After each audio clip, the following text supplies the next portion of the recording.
పెట్టి ఇంత సైజు కాయలు కూడా ఓన్లీ 50 రూపీస్‌కి అమ్ముతున్నారంట. నాకైతే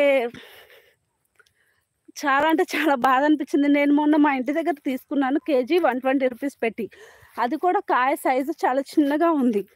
అయినా కానీ వాళ్ళు 50 రూపీస్‌కి అమ్ముతున్నారంటే చాలా అంటే తక్కువ ప్రైస్ అనమాట. కొంతమందైతే 20 రూపాయలకి ఇస్తావా అని కూడా అడిగారట. నాకు చెప్తుంటే చాలా బాధ అంటే బాధ అనిపించింది. మొత్తం కష్టమంతా రైతుదయ్యుండి కూడా తీసుకునే వాళ్ళు మాత్రం అంత తక్కువకి ఎలా అడగబుద్ధి అని నాకు అనిపించిందనమాట. వాళ్ళ కష్టం చూసిన తర్వాత 20 రూపాయలకి మామిడికాయ అంటే అసలు నాకైతే ఇంక మాటలు లేవు. 20 రూపాయలకి ఇచ్చే బదులు పారేయడం బెటర్ కదా అనిపించింది. ఈ తోట మొత్తం లీజ్‌కి 3 ఇయర్స్ తీసుకున్నారనమాట. 1 ఇయర్‌కి వచ్చేసి 80,000 పే చేయాలి. 80,000లో ఇప్పటికి మా పేరెంట్స్‌కి వచ్చేది 30,000 అంట. నాకైతే ఇంత కష్టపడుతూ కూడా మీరు చాలా బాధ అనిపించింది. ఏం చెప్పాలో నాకు అర్థం కావట్లేదు. నేనైతే హ్యాపీగా సరదాగా లైవ్ చేద్దాంలే అనుకున్నాను, కానీ ఇక్కడికొచ్చాక అర్థమైంది వాళ్ళు ఎంత కష్టపడుతున్నారని. మేము అసలు వద్దని చెప్తాము మా అక్క నేను, కానీ వాళ్ళేమో మా ఇంటికి రావడానికి ఒప్పుకోవట్లేదు.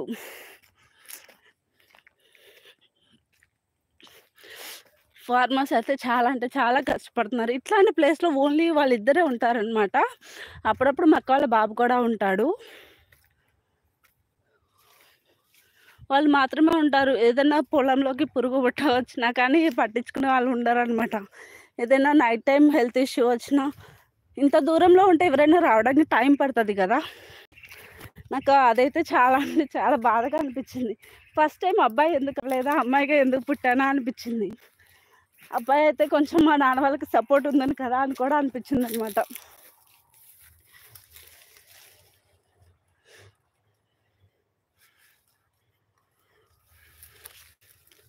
లాస్ట్ టైం అయితే చాలా అంటే చాలా కాయలు రాలిపోయాయి అనమాట.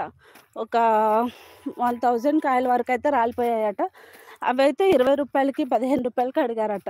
అంత తక్కువకి అసలు ఇవ్వాలి అంట, కానీ ప్రాణం ఒప్పాలి కదా. ఎంత కష్టపడితే ఈ తోట ఇప్పుడు ఇలా ఉందో. ఫస్ట్ మేము తీసుకున్నప్పుడు అయితే ఈ తోట అంతా ఇంత నీట్‌గా లేదనమాట.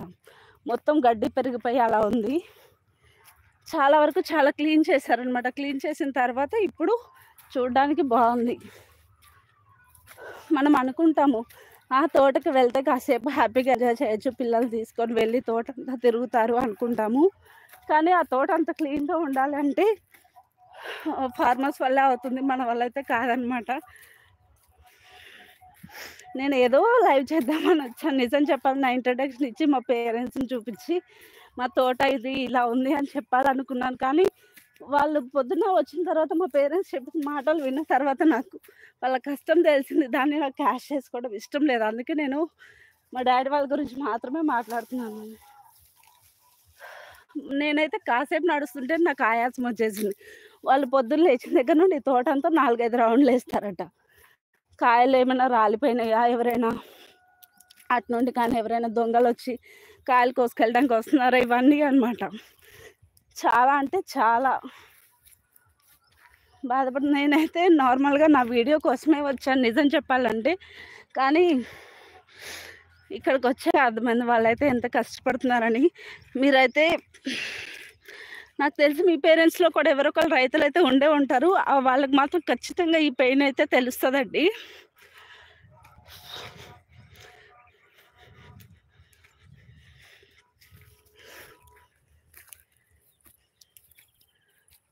ఇది మా నాన్న వాళ్ళ తోట అయితే చాలా అంటే చాలా బాగుంటుంది, కానీ లాస్ వచ్చింది అంత తక్కువ ప్రైస్‌కి అన్నప్పుడు మాత్రమే నాకు చాలా బాధగా అనిపించింది అనమాట.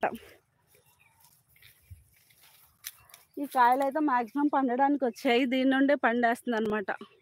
ఇలా బాగా దోరగా వచ్చిన కాయలే కోస్తారు. అది మా నాన్న చేసే మిస్టేక్. అందరిలాగా ముందే కాయలు తెంపేసి కార్బెట్టేసి పండించేసి అట్లా చేయరనమాట.